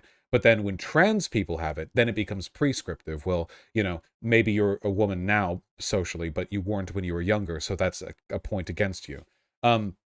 For the social argument, I think that it is a purely social phenomena. I think when a person says they're a woman, what they're really saying is like a woman is like a social category that I would like to be treated as part of, and I would like to think of myself and be thought of as part of.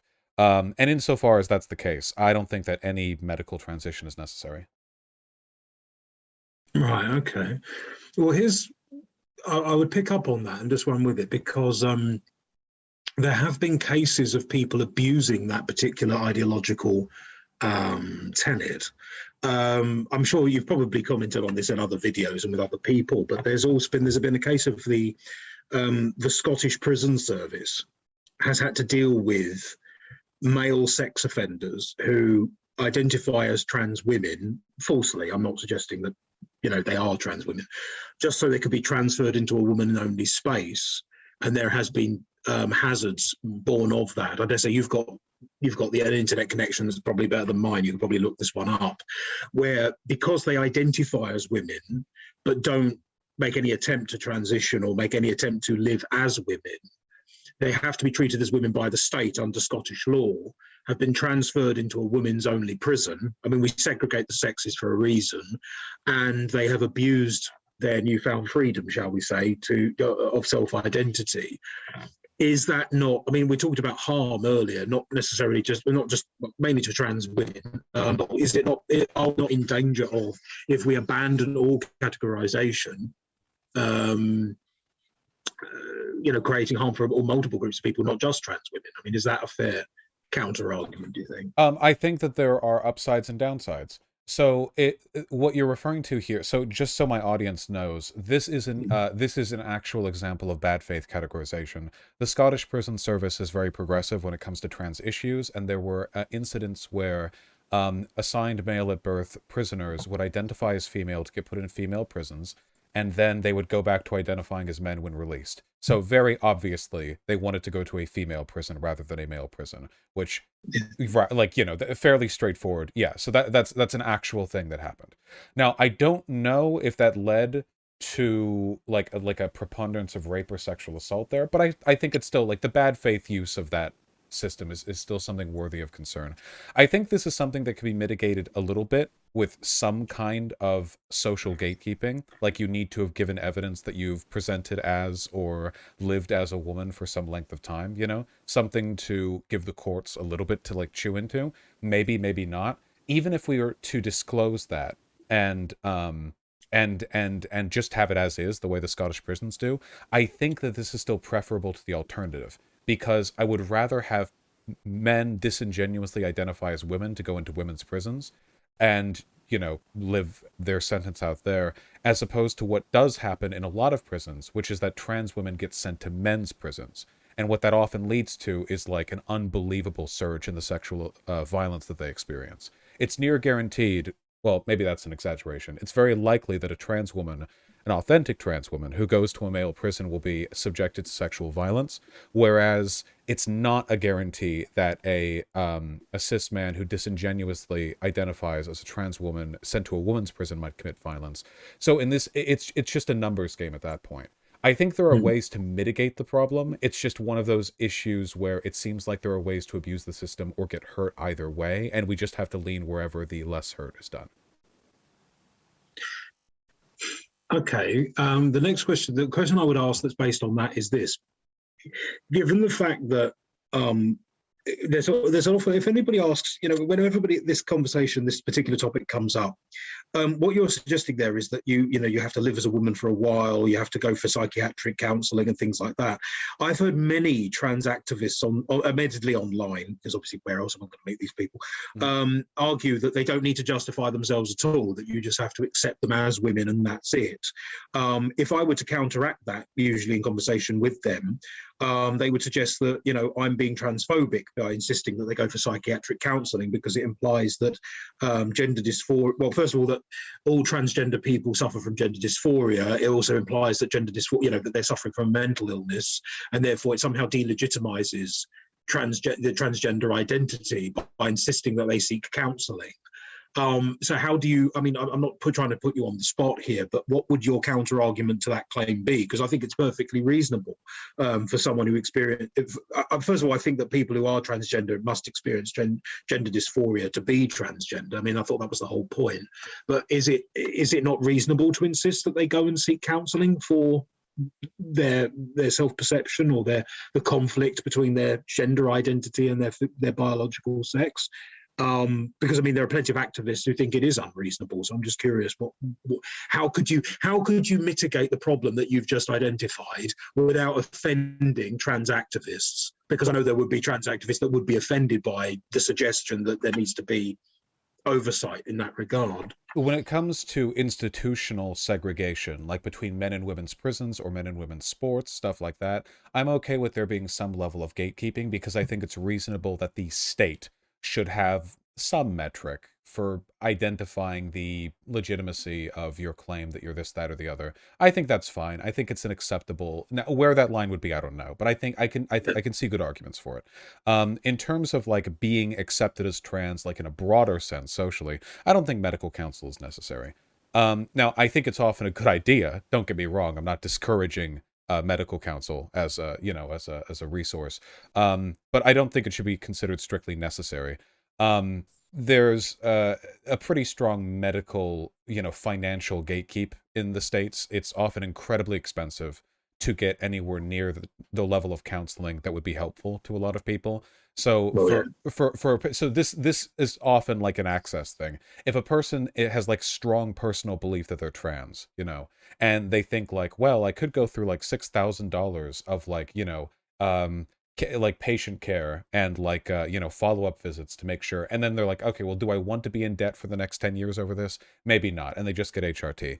You and I could get hormones easy peasy.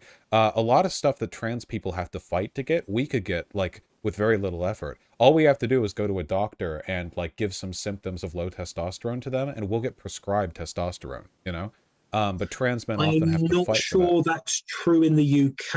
I'd have to look that one up. Maybe not in the UK. In the States, yeah. If you're cis, you have relatively easy access to stuff that a lot of trans people have to like fight to get, because for us it's just like par for the course. They call it facial feminization surgery for trans women, but then when cis women get like their jaw or their nose shaped, it's just like plastic surgery, right? Incel dudes will get their jaw lines flared out and will get like this, that, or the other done, or they'll be made taller. They'll get that knee break surgery that you can get done in Malaysia or something, and that's really? just that's a thing. Yeah, they break your shin, I think, and they do some magic to extend it. I don't know. It's wild stuff. But ultimately, this is gender affirming care. Women aren't going out there getting their legs broken to look taller. Men are. And they're not doing it so they can be better at, like getting stuff off the top shelf. They're doing it so they can pick up chicks. Yeah. Right, yeah. They're doing it because they want to feel more like a man. This is gender affirming surgery. We all do it, But no, I'm okay. I'm okay with a fair degree of arbitrarity when it comes to like, well, who's considered trans or a woman or a man. I don't place much value in the categories outside of like what a person is saying they want to be treated as, what category they want to be made a part of, and anything that requires sort of institutional supervision. Maybe then you can justify some degree of gatekeeping, but it would depend on what that is. Yeah. Well, no, because there's another thing as well. You talk about if they feel really strongly transgender. The argument for psychiatric counselling would be that it is possible for someone to feel that they are transgender, but they're not actually transgender, which offends a lot of trans activists.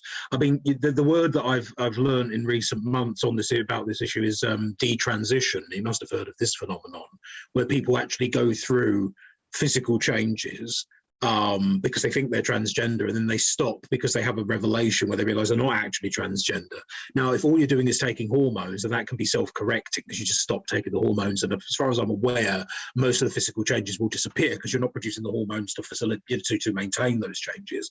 But if you have like proper surgery, like top surgery, bottom surgery, and all sorts of things, that's permanent. There's no way you can get that equipment back, you know. So it does bother me a lot that I think we're being too quick on this. I think we're not having a proper conversation as a culture. I mean, I know America's a different culture from Britain, but I don't think we're having a broad, open, and honest conversation about this, because the damage. I mean, you talk about doing the least harm. We might end up doing harm to people who get sucked into this and not really consider the consequences. That's why I would suggest that counselling would be essential, if only because if they do regret, you know, to make sure that they're not going to regret it later. Maybe is that a valid counterpoint? Or Well, I think it's something worth consideration, but what often doesn't get discussed with regards to detransitioners is that the rate of post-surgical regret for gender-related surgeries tends to be lower than the rate of regret for other types of surgeries. That is to say, generally speaking, when people take, get bottom surgery or top surgery, or when they get their hormones done, overwhelmingly they like it. And the majority of the reason why people detransition is usually due to social discrimination or cost. There have been studies done on why detransitioners, detransition, and a lot of it is just because they don't have the money to continue with transition, or because they're facing a lot of social pressure for their efforts. So I think that people who detransition should be taken seriously and listened to. But in terms of the available data we have, when people do go down that road, whether it be puberty blockers, hormones, or any kind of like real, permanent surgery, the evidence we have is overwhelmingly positive that generally it's not regretted, and that when it is regretted, it's often at a lower rate than other surgeries, and for reasons that aren't because they weren't actually trans or whatever. okay, well, fair enough. I mean, I'll have to look at the numbers on that one, but I will concede that point then. There was something else I wanted to talk about. It's flown my head. That's brilliant, isn't it? How to fail in a conversation. You just forget what your point was going to be. I've enjoyed the conversation. Yeah, no, absolutely no. Well, here I was going to say there's another point that also brings it up where, you know, because you often hear people say that, you know, transgenderism is a mental illness and all that sort of thing, and I don't want to get down that path. It's just it's not. First of all, I don't think that it is, but also I don't think that it's helpful, even if you do believe that sort of thing. Sort of like discuss that point. But there is an idea that even if you do physically transition, so you go through the surgeries and the hormones, that your gender dysphoria is maintained, that it doesn't actually cure you of your dysphoria. Again, I don't know what the numbers are like on that one, but the idea, like someone like Laverne Cox or Blair White, who looks pretty womanly from a distance, right, or even up close, people like that could still experience gender dysphoria even though they go through all the surgeries and the hormones. I don't know, do you have any point on that? Because I mean, it does bother me a lot that if we're not honest about all the little details, that we might end up doing damage. Because you did say something about how people regret their surgeries afterwards. Is it not possible that they regret their surgeries because the surgeries don't actually fix the problem, which is the gender dysphoria? I mean, I would suggest that's a valid point to raise, even if there isn't much evidence No, for it. it mitigates it. I don't know if it always fixes it 100% of the time. And this is one of the reasons why I do still recommend counseling for trans people if they feel it, prudent. In large part because oftentimes a lot of the negative feelings trans people have for themselves are a social phenomena. Like, I feel like there's a strong distinction between medical or I guess sexual dysphoria and social dysphoria, where like maybe it's like, say for example that you had a trans woman or something, and it's in the future, right? It's 100 years in the future, and when they're 18, they finally are able to do the magical sex change surgery, and it like they get put in the box and they come out and they're biologically a cis woman, you know, kablamo, they just, you know. Now, in a sexual sense, this would effectively cure any sense of dysphoria they could possibly have, because they would be biologically indistinguishable from a cis woman, but they would probably still carry scars from 18 years or whatever, you know, of you know, feeling negatively about their birth sex. And I feel like sometimes stuff like that can be a little more difficult to fix. I think any major issue like this should be accompanied with therapy if possible. But the evidence we have suggests that transitioning does help tremendously. That overwhelmingly, you know, well across the board. I imagine that it does a lot, because if you when you look in the mirror, you see the person you're supposed to be, and that's the idea, isn't it? So, yeah, I imagine it would do. But I mean, this is, excuse me, steam has popped up for no discernible reason. Why? No, yeah, no, I agree. I think it's kind of like a more serious version of how a lot of like cis people feel whenever they have different goals for their body. You know, a lot of people feel really negatively, like suicidally negatively, about like if they're too fat, or if they don't think they're muscular enough, or they don't think they look the right way or whatever, you know. And even if they do some crazy rocky like workout regimen and they end up looking exactly how they want to, what you see in a lot of like bodybuilders or whatever is that they're still really the depression rate among bodybuilders, I didn't realize this was a thing. I mean, I know that obviously they've got body issues. That's why they turn themselves into jacked monsters, right? But I had no idea that the drug addiction, the alcoholism, which is a form of drug addiction, of course, the suicide rate was so horrendous. And it's not just because of the, you know, they're not just ruined by testosterone and things like that, but they just, even when they achieve what they think of as physical perfection, they still hate themselves. Yeah, they're depressed. They feel compelled to constantly lift weights, and they end up doing too much tea and dive.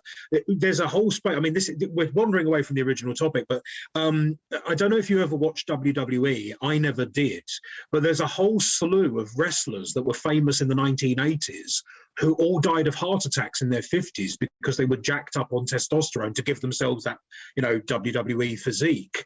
And I just think, why would you do that to yourselves? And a lot of them, they did send into drugs as well and things like that. So there's clearly you know, body issues are not an exclusively womanly thing. You know, I recognize that guys can suffer from anorexia and things like that. So, well, yeah, I mean, but what I mean is, because trans people, a lot of them should have gotten therapy, right? Because a lot of them, even at the lower end, like you have guys who go from fat to fit or whatever, and like that's good. Like you can celebrate that, right? But if they're still insecure at the end of the day, you wouldn't then go say like, oh, well, I guess getting fit didn't matter. You know, it's a tandem thing. You know, you have to deal with that. And you also have to deal with the feelings of insecurity you developed from your self-perception. And I think that's what we see often when it comes to like depression or unhappiness in trans people. You know, it's not just where their body's at. It's also where their mind's at after having not had their body where they wanted it to be for so long, you know? Mm-hmm.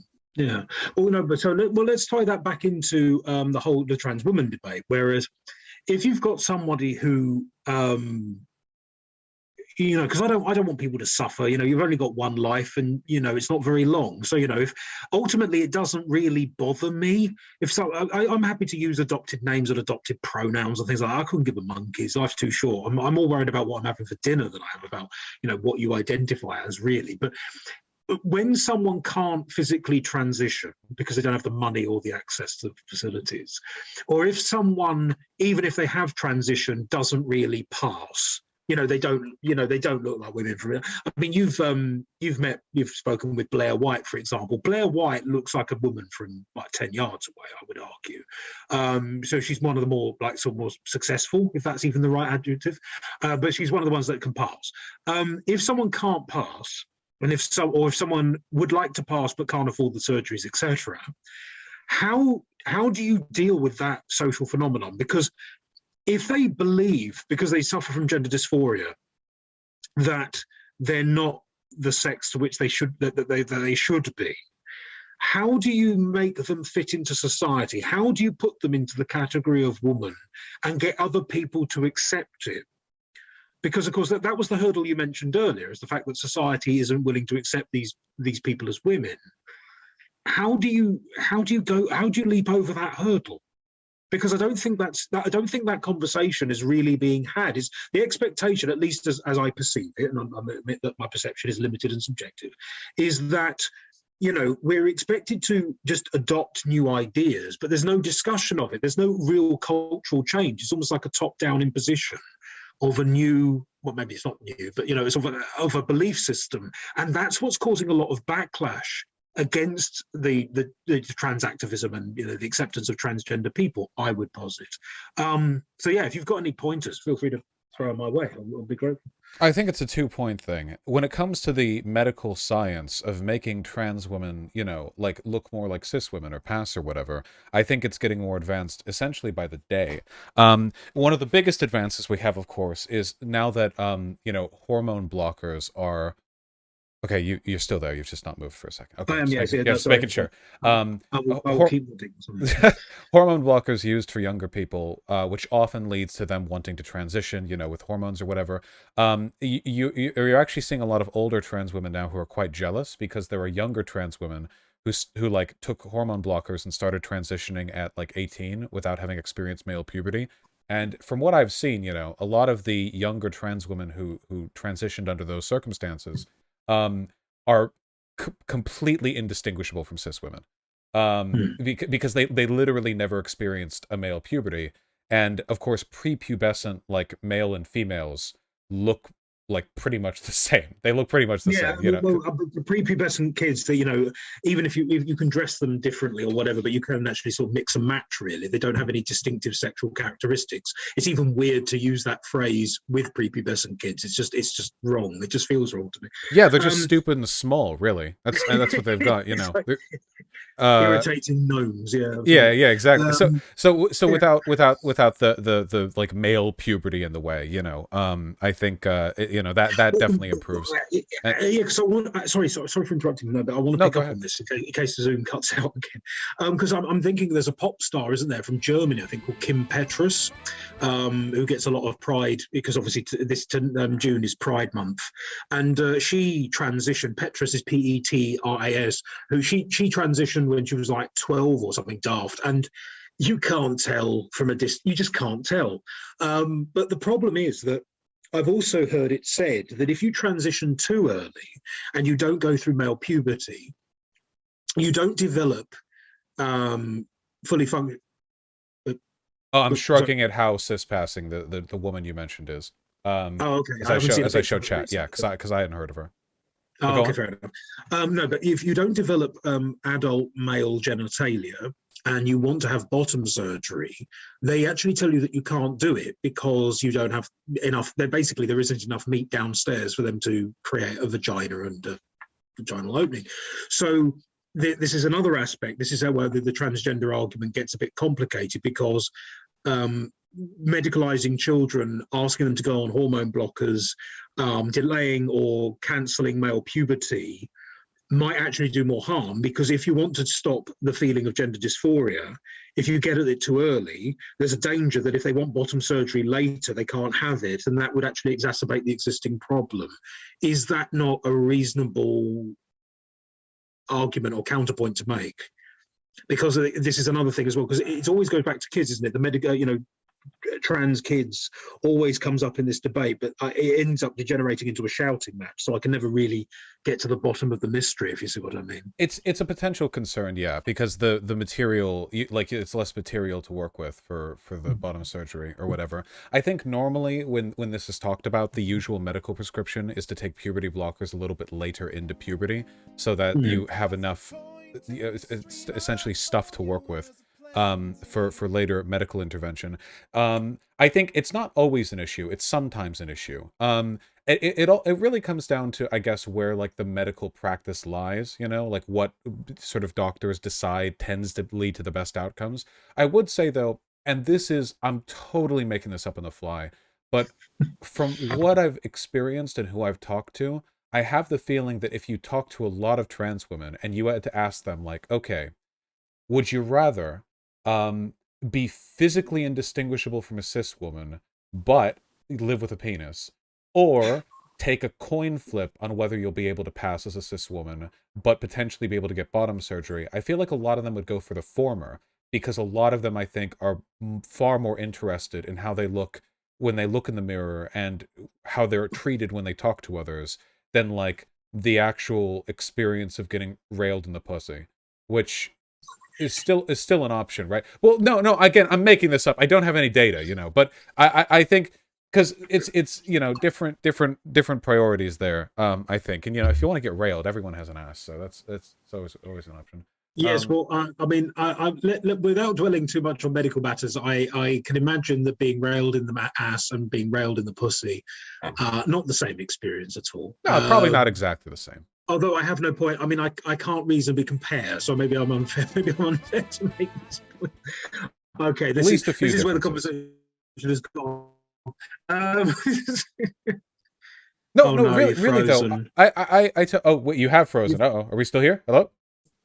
You have frozen. Can you hear me? I can hear you. You've frozen for me too, but we can hear each other. Uh-oh. Oh, we had a... We've frozen. Oh, well, this is no good. Now you've disappeared. No! I've not disappeared. It's almost as bad as... We're screaming at each other from two ends of, like, the wormhole. Where it's the time vortex, so we're both reaching out to try to touch. This is so good. This is so good. But we're almost on 2 hours, too. Though, admittedly, like, at least 20 minutes of this has been, e-dating starting pack. Dude, can you imagine what e-dating was like back in the day when people just had AIM, like, chat? You guys don't know. You Zoomers have no idea. It used to be, like, if you... Yes! Oh, okay, we're coming up on damn near 2 hours anyway, and the fucking Zoom call is probably about to give us the 10-minute warning anyway, so as much time as this call has been spent, like, screaming at Zoom. Yeah, fuck, what was I saying? Or what were you saying? What was somebody saying? I was saying, what was the last point that I made? The last point that I made was... Anal. Because we're talking about, being railed in the ass and being railed in the pussy. That's what I remember. Right. And there were profound differences between them. And you mentioned something about the fact that if most trans women would rather not go through bottom surgery as long as they were accepted as women publicly, rather than, bother with downstairs as well as upstairs. And you freely admitted that you were making that up, which is fair enough, because, I mean, how do you conduct a survey on that particular topic? I don't know if there's any data on that, yeah. That's like, I was going to say, that's a really weird question to ask, isn't it? So... I think, I could be totally wrong on this, but I have a feeling that, like, a lot of the bottom dysphoria, for trans women specifically, comes down to the idea that you gotta have a pussy to be a woman or whatever. But if you hypothetically, if you lived in a trans positive society, which was like, oh yeah, some, like, most women have pussies, some of them have dicks, whatever. And those trans women, could do the hormone blocker, no male puberty to transition hormones, so they all looked basically like cis women, like they all passed really easily. I have a feeling that in that society, a lot of them just wouldn't care about getting bottom surgery. I have a feeling that, like, so much of it comes down to what people think they ought be and what they get treated as. But as long as they were treated and recognized as a woman sort of ubiquitously, at least it would cut down on the numbers. You know what I mean? I don't know. Yeah. It's one of those things we'll have to see develop with time. Yeah. So the timer has just come up at the top. There. Well, maybe that might be our timer anyway, because that's exactly 2 hours on the mark, and I have to end stream early actually. Oh, okay, fair enough. Right. So the only thing I would say is that. Going back to the idea that some women have penises, but even if most women have vaginas, there's also a question of sexuality comes into question here. I mean, the traditional definition of homosexual is someone who's attracted to the same sex, but if your sex is male, even if you present as a woman, doesn't that mean that this is where you get there's a phrase again that I've heard is cotton sealing. Have you heard about this one? I mean, I assume you know what this phrase means. No, I actually don't know what that phrase means. Right. The cotton sealing is some trans women, trans activists specifically, object to the fact that some women, lesbians, won't have sex with them or even entertain the possibility of dating them because they don't have the right genitals to satisfy any sexual desires. I mean, it's something you could probably look up because I'm making up my definition on the fly. So there's this idea that the concept of heterosexuality and homosexuality become fuzzy and might even disappear if you sort of blend women and trans women together. That would be my idea. So I'm just conscious of the fact that because we've only got like 8.5 minutes left. So I don't want to ramble too long because I want to get a response from you before Zoom disappears. No, I totally get that. I guess I have personal experience here because I'm pan. So I've had sex with, I guess, most types of people, trans and Me cis, too. male and female. Oh, great. Well, then phenomenal. Then we speak as peers. And it's Well, that. not pattern, but I've had more than the conventional, more than usual encounters. Put it that way. But yeah, Still good, still brilliant and fun. With regards to because I have to not ramble here. Let me try to be pointed. There's a lot of complexities here. A lot of early in transition trans women will like try to find people to hook up with on Grindr because they're looking for gay or bi men who are like down with how they look, because a lot of early in transition women feel like, they're early in, there's less, I guess, in a social and physical sense, less woman to bite into in the perception of others. So they go that way. When we're talking about trans women who like pass, though, the people who are attracted to them are pretty much like just people who are attracted to women.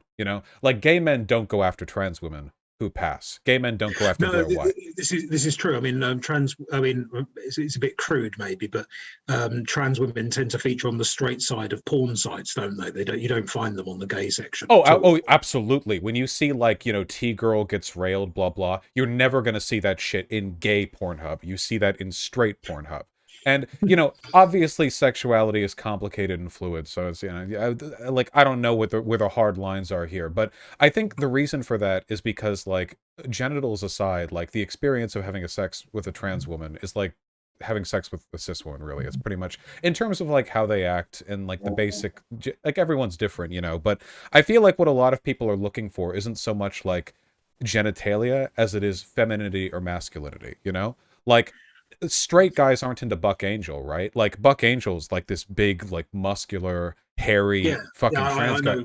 Yeah, It's called Trampar, isn't he? right. Yeah, straight guys are not like busting nuts over that. I think there are a bunch of sex-oriented signifiers that people look into when they're like deciding who they're attracted to, or not deciding, but when they're like working out who they're attracted to, and a lot of those are derivative of biology. Some of them are just like vibes, which is why they're you have like femboys that some straight guys are into, and some of them change depending on how far in you are into transition. And I think it's complicated, Yeah, but I was going to say, but are we not blending then primary and secondary sexual characteristics? Like, for example, Buck Angel's got the stubble and the muscle and the broad chest and the tattoos and things, but downstairs very much, still has not gone through bottom surgery.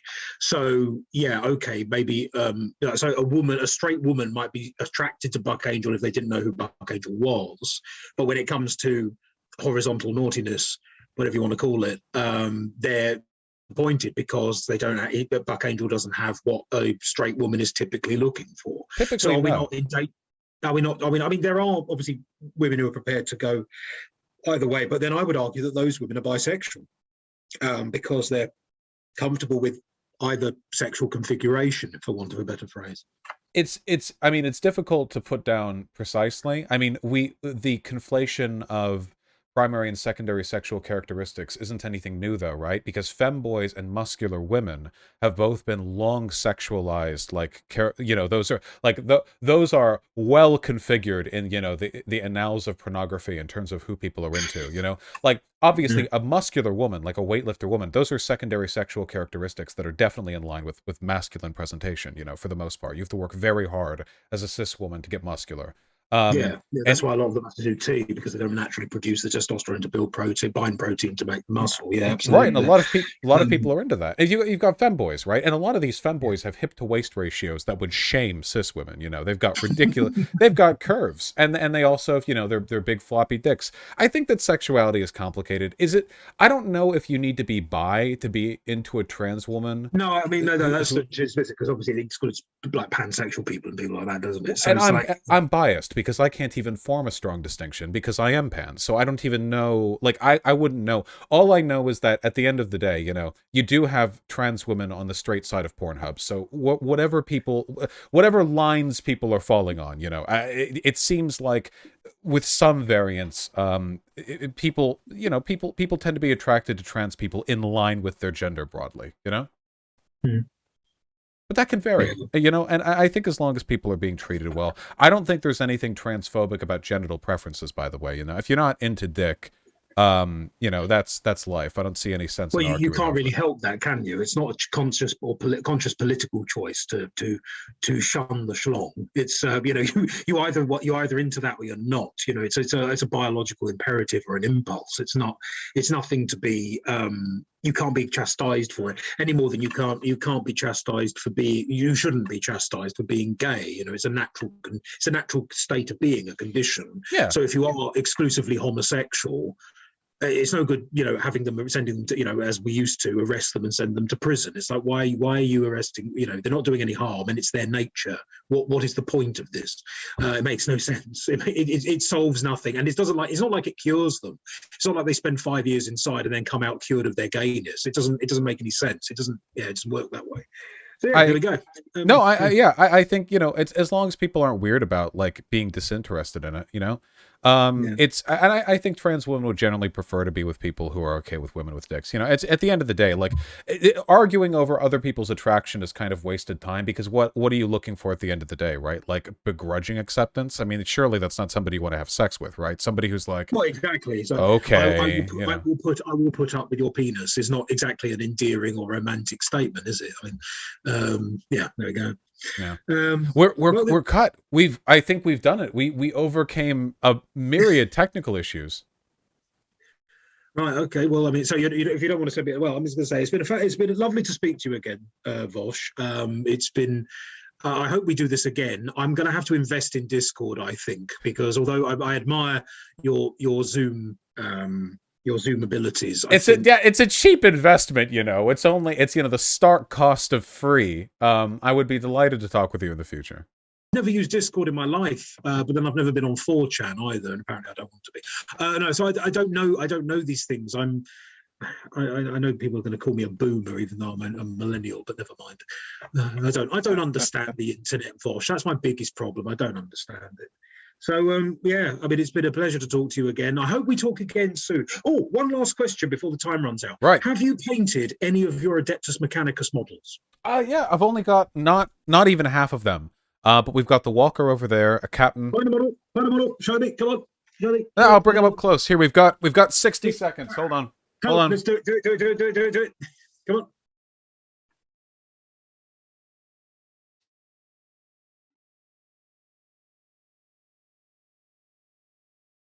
Oh, hello. I forget what the walker's called. Very well done. Very well done. Yes. There we go. I don't know if you probably can't see it. This is one of my Death Guard box piper. Oh, that's beautifully done. Well done. Thank you. Welcome to the hobby. Yeah, I haven't done the base yet. I really have to do that. Yeah, the base is a bit plain, but otherwise it's still functional as a chest piece. I mean, this is one of my Nurgle Death Guard. There we go. I don't know if you can see that. No, I can see it. Lighting's bad, but I can still see it proper. Yeah, so there we go. No, there you go. So yeah, welcome to the hobby. You'll be spending a fortune on this stuff. We're painting Tyranids as well recently, so there's that as well. As long as people who donate know where the money goes, it's going to.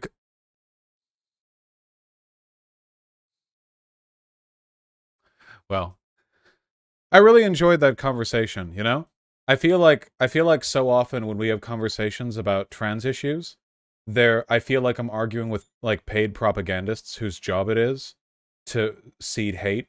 And when I talk with him, I talk with like kind of an aggregate of like positions I disagree with, but being presented like by like an actual human instead of some kind of freakish. Bring him back. No, but it was so poetic.